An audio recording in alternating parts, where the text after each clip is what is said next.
Всем привет, это Мироша, мой подопечный, у него левосторонний гемиплегия, как это пишут неврологи, и вот как мы с ней боремся.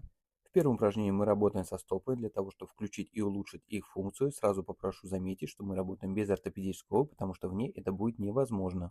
Во втором упражнении мы затрагиваем сразу несколько групп мышц. Здесь у нас включаются мышцы бедра, таза, а также мышцы пресса. Работаем мы здесь от противного в форме игры. То есть я говорю ребенку, что ножку на эту подушку ставить нельзя. От этого ему хочется поставить ножку еще быстрее, активнее. Тем самым мы используем это во благо. И в третьем упражнении мы работаем над тем, чтобы включить обе ножки. Задача состоит в том, чтобы вытолкнуть тренер двумя ножками. Вот так вот мы выполняем, если нас просто попросить. А вот так спустя некоторое время, после того, как мы научились управлять второй ножкой, вот так вот у нас замечательно идет толчок.